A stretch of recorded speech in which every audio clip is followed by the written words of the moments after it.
I think one of my biggest leaps is when I started putting myself out there in my business and Wellismo, in the Gamers Brotherhood, in this podcast, specifically when I started showing up on social media and putting myself out there, talking about things that actually matter to me, talking about my experience being gay, my struggles with self confidence, my personal growth, things that were really important to me. And at the time, that fear of being seen was huge because I've never done anything like that. Not at that level. Definitely. I have barely talked about that with my friends, let alone on social media. And that's because I wasn't just posting my cute selfies or funny memes anymore, which was pretty much all I was posting before, which, as I said earlier, for me, that was like the easy stuff. It's like, look how cute I look. Look this funny meme. So now I started actually sharing my authentic voice, not just the good, but the bad and the ugly too. And not just the bad stuff, but even good stuff that was maybe more deep than my audience was maybe used to. And I certainly, at least not for my Instagram following at the time, 6 years ago, and these are definitely not things that other gays were talking about in my world, things that really matter to me. So that felt very heavy and scary because in my mind, not really in my mind, truly, I was risking my reputation, putting myself out there to be judged, have people talk behind my back, even friends. Like, what's Michael doing? Why is he talking about this? Laughing at me.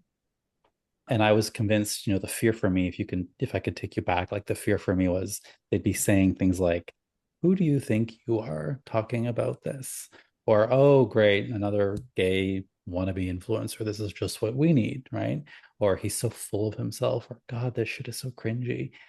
These were the biggest fears I had that people would say about me when I put myself out there, especially on social media. Now, here's the thing that happened. That's what people said. I got my share of snarky comments. I got the eye rolls. I got lots of unfollows, haters even. But I went through it. I kept going because I also got a lot of other responses too. I got thank yous. I got private DMs saying, you know what? I feel that way too. You've said it in a way that really captured it for me. Or I've always been so afraid to admit that. And you just said it out here out loud in front of everybody. Or, that podcast episode really changed things for me. Or your newsletter was exactly what I needed to hear today. My gosh, thank you so much for that. So there was a lot of that as well. And that, my friends, is the key because it taught me a very valuable lesson that stays with me today, that authenticity will always resonate more than perfection. And if you are a recovering perfectionist like me and you like things to be just so, and like I said, putting out that polished version is very nice and safe. This is really important for those of us who struggle with that. Like, we think that we have to be perfect, whatever that might mean for you, to be seen a certain way. But what resonates the most, the people that have resonated with me the most, have been people to say that was very real, or that was very vulnerable, or thank you for giving me permission to do that in my own world, in my own life, in my own way, right?